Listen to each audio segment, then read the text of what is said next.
Hello friends, welcome to the new episode of my channel. আমি Prince. তো এই ভিডিওতে কথা বলবো তিনখানা ব্যাপার নিয়ে।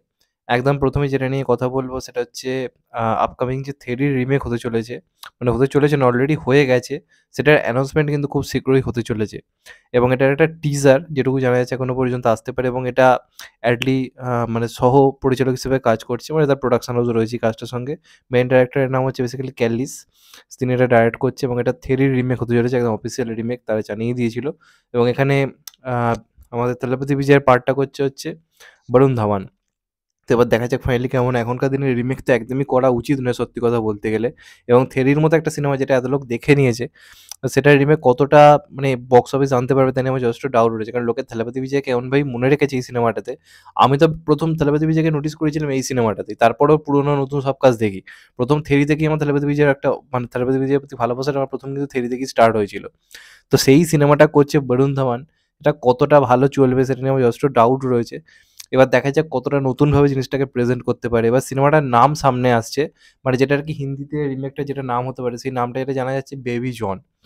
এমনটা শোনা যাচ্ছে যে এই সিনেমাটা হিন্দিতে নাম হতে পারে বেবি জন। তো নামটা ইন্টারেস্টিং সত্যি কথা বলতে, যেহেতু এই গল্পটায় বাচ্চাটার একটা ইম্পর্টেন্ট ভূমিকা রয়েছে, তো সেই হিসেবে বেবি, এবং তার সঙ্গে সঙ্গে জন নামটা খুব একটা খারাপ আমি বলবো না। তো দেখা যাক ফাইনালি এই নামটাই থাকে কিনা। তো একটা টিজার সম্ভবত আসতে পারে, অ্যানাউন্সমেন্ট টিজার, এবং সেটা খুব সম্ভবত 27 তারিখ আসার চান্স রয়েছে এমনটাই জানা যাচ্ছে। এবং সেই দিন সিনেমাটার অফিসিয়ালি যে নেম এটাই সেটা জানা যাবে, আর রিলিজ ডেটও তারা সঙ্গে সঙ্গে কিন্তু জানাবে। তো দেখা যাক ফাইনালি কেমন হয়। আমি বেশ এক্সাইটেড রয়েছি কাজটা নিয়ে, কারণ এটার অরিজিনালটা দেখেনি আমার আমার মনে হয় না কেউ রয়েছে বলে। তো সেখানে দাঁড়িয়ে এটা কতটা মানে চ্যালেঞ্জিং একটা ব্যাপার সেটা আমরা সবাই বুঝতে পারছি। তো কতটা তার ইউনিক হয়ে জিনিসটা প্রেজেন্ট করে তার উপর অনেক কিছু ডিপেন্ড করছে। তো দেখা যাক ফাইনালি কেমন হয়। তেলাপতি বিজয়ের জুতোয় পা গলানো হয় অত সহজ নয়। তো সেটা কতটা বৃন্দাবন করতে পারে সেটা একটা দেখার এক্সাইটমেন্ট অবশ্যই রয়েছে। তোমাদের এটা নিয়ে কি মত অবশ্যই জানাও। সেকেন্ড একটা টিজার নিয়ে কথা বলবো, সেটা হচ্ছে শয়তান টিজার। এটা অজয় দেবগনের আপকামিং সিনেমা, যেটা মার্চ মাসে 8ই মার্চ রিলিজ করছে। এবার এটা একটা সিনেমার বেসিক্যালি রিমেক, একটা মারাঠি সিনেমা যেটার নাম ছিল ব্যাথ। সেই সিনেমাটা সম্ভবত একটা রিমেক হতে চলেছে, এবং এটার গল্পটা বেসিক্যালি হচ্ছে কালা জাদু বা এই যে ভুদু যে পুতুল যেগুলোকে আর কি বলা হয় তন্ত্রফন্ত্রের জন্য কাজে লাগানো, সেরকম একটা চরিত্রকে কেন্দ্র করে জিনিসটা হবে, যেটার এফেক্ট পড়বে হচ্ছে অজয় দেবগন এবং তার ফ্যামিলির ওপর। তো সেটাকে কেন্দ্র করে গল্প। তোর যে টিজারটা আনা হয়েছে, টিজারটা কিন্তু যেহেতু আমি অরিজিনালটা দেখিনি তাই আমি বলতে পারবো না, আমার কিন্তু টিজারটা দেখে বেশ ইন্টারেস্টিং লেগেছে। মানে সিনেমাটার যে মেকিংটা সেটা কিন্তু খুব একটা মন্দ লাগছে না, এবং পুরো টিজার জুড়ে যে ভয়েস ওভারটা খুব সম্ভবত না মানে এর গলা মনে হলো, মাধবনের গলাই মনে হলো। তো সেটা বেশ ইন্টারেস্টিং লাগছে, এবং মাধবন এই সিনেমায় কতটা ইম্পর্টেন্স পায় তার উপর অনেক কিছু ডিপেন্ড করছে, কারণ সে একটা দারুণ অভিনেতা। তো লাস্টে তার শুধুমাত্র একটা হাসি দেখানো হয়েছে, তার কিন্তু ফেসটা রিভিল করা হয়নি। পোস্টারে রিভিল করা হয়েছে, টিজারে তার কিন্তু ফেসটা দেখানো হয়নি। শুধুমাত্র অজয় দেবগন এবং আরেকজন যে রয়েছে তার ফেসটাই দেখানো হয়েছে। তো টিজারটার যে চারপাশের যে মানে সেট ডিজাইনটা আমার কিন্তু বেশ ইন্টারেস্টিং লেগেছে, এবং যে কথাগুলো বলা হচ্ছে টিজারের মধ্যে, তো সেইগুলোর মধ্যে কিন্তু সেই মানে ভয়ে ভয়ে যে ব্যাপারটা সেইটা কিন্তু কোথাও গিয়ে কাজ করছে, এবং বিজিএমটা পুরো টিজার জুড়ে কিন্তু খুব ভালো বাজছে।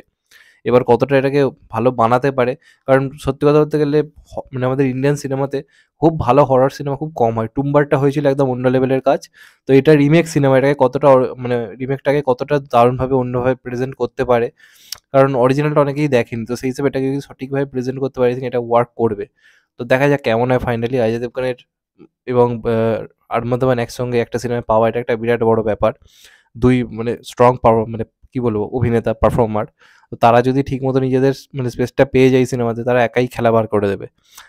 তো দেখা যাক ফাইনালি কি হয়। দেবগানের পরপর সিনেমা আসবে, ঈদে আসতে চলেছে ময়দান, তার আগেই আবার এটা এতটা কম গ্যাপে দেবগানের সিনেমা সচরাচর আসে না, এবার আসছে। তো দেখা যাক ফাইনালি কি হয়। এবং ডাইরেক্টরকে নিয়ে একটু হলেও চিন্তা রয়েছে, কারণ ডাইরেক্টরের লাস্ট কাজ হচ্ছে গণপত। মানে যেটা দেখে সত্যি কথা বলতে ডাইরেক্টর আবার ভয় চলে এসেছে। আবার একদিকে এটাও মনে আছে এই পরিচালকই সুপার 30 বানিয়েছে, কুইন বানিয়েছে, আবার এটাও মাথায় আসছে একটা সান্দারও বানিয়েছে। তো যে কারণে একটা ভয়ও কাজ করছে, আবার একটা মানে এক্সাইটমেন্টও কাজ করছে যে হ্যাঁ ভালো হতেও পারে। তো টিজারটা আমার খুব একটা খারাপ লাগেনি, বেশ ইন্টারেস্টিং লেগেছে। তোমাদের কেমন লেগেছে কিন্তু কমেন্ট করে অবশ্যই জানিও। আর লাস্ট যেটা নিয়ে কথা বলবো সেটা হচ্ছে ফাইটারের ডে ওয়ান বক্স অফিস নিয়ে। দেখো আমি অ্যাডভান্স বুকিং যেরকম লেভেলে দেখতে পাচ্ছিলাম, প্রথম দিকে যেভাবে স্টার্ট হয়েছিল সেই হিসেবে বলতে গেলে আমি একটা অ্যাডভান্স বুকিং খুব আশাবাদী ছিলাম যেটা ভালো ওপেনিং নেবে। এবার কালকে অবধি যেরকম অ্যাডভান্স বুকিং লাস্ট অব্দি গিয়ে দাঁড়িয়েছিল, মানে যেরকম একটা থমকে যাওয়ার মতো অবস্থা এসে দাঁড়িয়েছিল, তো সেদিক দিয়ে আমার মনে হয়েছিল যে মানে ওপেনিং খুব একটা ভালো হবে না। আমার মনে হয়েছিল যে কোনো রকমের 12 থেকে 15 কোটি করতে পারলেই মানে এনাফ। কিন্তু এখন যেটা জানা যাচ্ছে এই সিনেমাটা কিন্তু বিকেল থেকে আজকে স্পট বুকিং কিন্তু যথেষ্ট ভালো। যদিও কলকাতায় রেসপন্স ঋত্বিকের সিনেমা এলে যেরকম হয়ে থাকে সেরকম কখনোই নয়। তার থেকে অনেকটাই কম। আশা করব কাল থেকে রেসপন্স ভালো হবে, কারণ সিনেমাটার রিভিউ খুবই মানে পজিটিভ আসছে। তবে আজকে বিকেল থেকে বিভিন্ন জায়গাতে অকুপেন্সি অনেকটাই বৃদ্ধি পেয়েছে। সকালের দিকে অকুপেন্সি ভালো ছিল না কোনো জায়গাতেই। কিন্তু যে বিকেল থেকে রেসপন্স কিন্তু ভালো। বিকেল এবং সন্ধ্যে এবং রাত্রির শোয়ে রেসপন্স কিন্তু যথেষ্ট ভালো এবং প্রায় 50-60% অকুপেন্সি কিন্তু যাচ্ছে। তো এই হিসেবে যে কালেকশনটা জানানো হচ্ছে বক্স অফিস ইন্ডিয়ার তরফ থেকে এবং স্যাজনিকের তরফ থেকে পোস্ট করা হচ্ছে, সেটা কিন্তু মোটামুটি 16 থেকে 20 কোটি এই রেঞ্জের মধ্যে কিন্তু কালেকশন আসতে চলেছে। এবং যদি এটা হয়, মোটামুটি যদি 20 কোটির কাছাকাছি, আমি বলব এটা যথেষ্ট ভালো ওপেনিং। দেখো তোমরা যদি এখন আগের বছর এই টাইমে রিলিজ হওয়া পাঠানের সঙ্গে তুলনা করো, বোকামি হবে। কারণ পাঠান একটা পিওর মাস মুভি ছিল এবং ওটা শাহরুখ খানের প্রায় 4 বছর পর কামব্যাক ছিল। তো সেটার সঙ্গে এটা তুলনা করলে হবে না। এটা 20 কোটি যে কালেকশনটা করছে সেটা এখন অন্য কারো সিনেমা এলে করতো কিনা সেটা নিয়ে কিন্তু অনেক প্রশ্নচিহ্ন থাকতে পারে। ঋত্বিক বলেই হয়তো কালেকশনটা এই জায়গাতে হয়তো গিয়ে পৌঁছচ্ছে। তো সেই হিসেবে আমি কালেকশনটা নিয়ে বেশ খুশি হব, এবং যদি এর থেকে আরও বেশি হয় তাহলে তো আরোই ভালো। এখন অব্দি ধরা হচ্ছে আর্লি এস্টিমেট এটা কিন্তু বেসিক্যালি 16 থেকে 20 কোটি হতে হবে। এবার যদি মাঝরাত্রির যে শোগুলো 10টা 11টা 12টা, ওটায় যদি তুমুল রেসপন্স ভালো আসে তাহলে কিন্তু সেটা বেড়ে 22 কোটি এমনকি 25 কোটিতেও চলে যেতে পারে। তবে এখন অব্দি এটা মানে এদের অভিজ্ঞতা অনুযায়ী এরা যে আর্লি এস্টিমেট দিচ্ছে সেটা কিন্তু বেসিক্যালি 16 থেকে 20 কোটি। যদি এটাই হয় আমি বলব যথেষ্ট ভালো। কারণ কালকে ইন্ডিপেন্ডেন্স ডে, কালকেও যদি মোটামুটি 25-26 কোটি কালেকশন করে নিতে পারে, দুদিনে 46 কোটি কিন্তু হয়ে যাবে।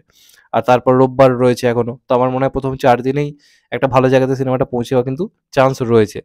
তো প্রথম দিনের ওপেনিং নিয়ে আমি বেশ খুশি। খুবই ভালো ওপেনিং আমি এটাকে বলব, এবং দেখা যাক ফাইনালি তারপর কিরম কি মানে কালেকশন হয়।